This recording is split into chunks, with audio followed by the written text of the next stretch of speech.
All right, these are the answers to the quiz review. For these first four, we're trying to get domain, range, and is it a function. So the assignment of kids on a soccer team to their coach. So the domain will be kids on the soccer team. The range will be the coach, okay? We're gonna assume that there's one head coach, so each kid will only go to one head coach. There might be multiple kids that go to them, but it's one. You're not having one kid going to several different coaches, so we would say yes, this is a function. Each domain goes to just one range. Whereas here it says the assignment of the boss to their employees. The domain here will be the boss. That's who we started with. And the range will be the employees. And so we'll assume that each boss has several different employees to them. So we don't have one boss for one employee. That would be terrible. This is not a function. Now, if it was flipped around similar to number one, then yeah, we might say each employee has one boss, and therefore it would be a function. But based on how they worded it, we'd say no. Our domain here, we're going to list our x values, so -4, 2, 3, 5. For our range, we're going to go 0, 5, 8. Now, again, the question is, did any of these domains, did any of those repeat and go somewhere else? And 2 went to 5, and that was it. -4 went to 8, that was it. 3 to 0, that's it. 5 to 8, that's it. Is it a function? You bet. All right. No reason not to have that. For this one here, our domain is going to be 1, then 3, then 5, then 9.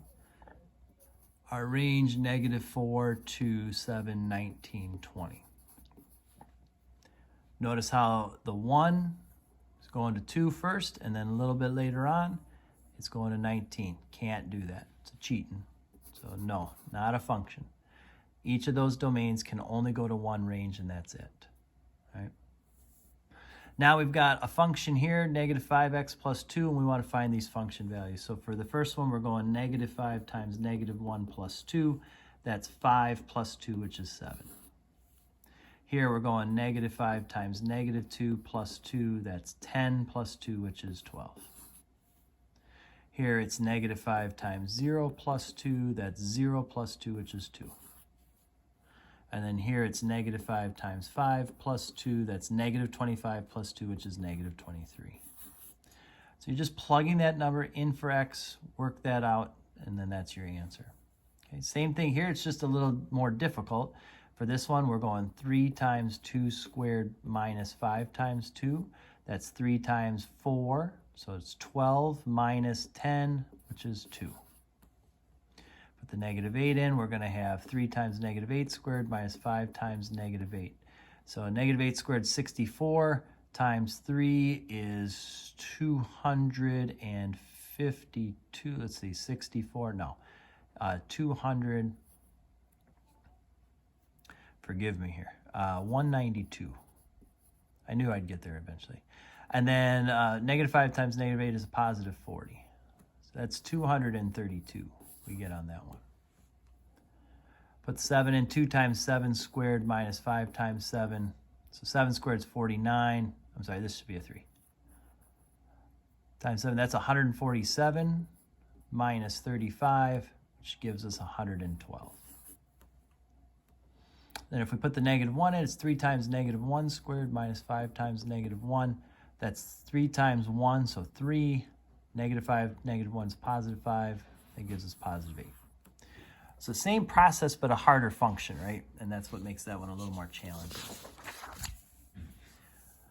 For this one, we're going backwards now. We want to know, when does this function equal these values? So if I put 18 here equals 4x minus 2, we're going to add 2, divide by 4, we get x equal to 5.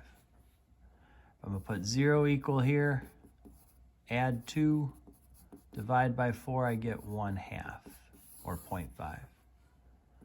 Put -2 in for this one, add 2, divide by 4, we get x equal to 0. This one, put 1/2. So each of them, you see how each one is set up the same way. We're just setting the function equal to whatever that value was, right? Add 2 here, I get 2.5 equal to 4x. And if I divide by 2 here, I get 5/8 or 0.625. Okay. Same thing down here. We've got a different function now. So I'm going to put 39 equal to that. Subtract 4. Divide by 7. We get x equal to 5. All right. Set it equal to 0 this time. Subtract 4.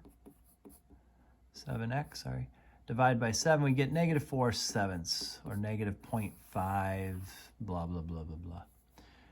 Here, if I go 4, subtract 4, I get 7x equal to 0. Divide, I get x equal to 0. And then on this one, if I make it 1/3, now it gets a little silly. I subtract, I'm going to get -3 2/3 equal to 7x. And if I divide by 7, I end up with a -11/21. So almost a -1/2. It's like a -0.5 something on that. Okay. Graphing these restricted ones. Remember when we do this, we're going to set up our walls here. So go to -3, make a wall there. +6, 1, 2, 3, 4, 5, 6, make a wall there. And then we're going to do our line. So start at -4. 1, 2, 3, -4. From that point, we're going to go up 2/3, up 2/3. Make your line through there. Don't go past the walls, right? Stay right in there. It's just a little snapshot of what that is. Same thing here. We're going -1, so put a wall down there. +5, 1, 2, 3, 4, 5. Make a wall right there. So I'm going to go to 6, 1, 2, 3, 4, 5, 6, and from that spot I'm going down 2/1, down 2/1, down 2/1. All right? Run your line through there. And again, don't go past the wall here, don't go past the wall there. Now we have a graph here. We want to know what is P of 1. So if you go to 1 and go there, you see that it's at -1. P of 4, if I go to 4 and go up, it's not quite 1. It's up to you. I'm going to say 0.8, but again, that as long as you're close to that, that's fine. And then P of 0, if I go to 0, it sure does look like we're probably somewhere between 2 and 3. I'm going to go 2.5. But again, that's can be up to you. For what x value does P of x equal 3? So when does this graph equal 3? So I can see it's a little bit before 0, maybe like -0.1 or something.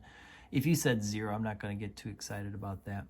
And then when else does it equal 3? It looks like it's a little past 5, maybe like 5.1. All right. Again, on the quiz test, we're not going to try to trick you here. As long as you got something close, that's fine. When does it equal 1? Well, we can see that it equals 1 a little bit past 0, maybe like 0.25 or somewhere in there. It equals 1 again at 3. And then again, somewhere between 4 and 5, maybe 4.5. Okay, 3 spots, 1, 2, 3.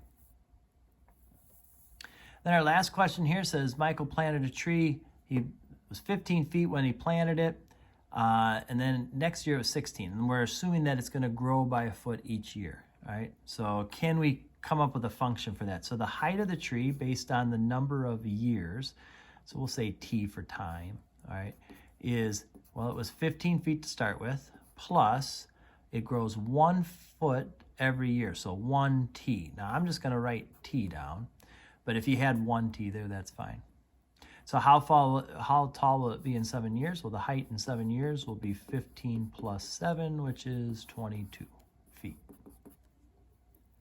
And how long will you have to wait for the tree to get to 25 feet? So if we go 25 equals 15 plus T, and I know we can do this in our head pretty easily, but just to kind of see it worked out, it'll take us 10 years.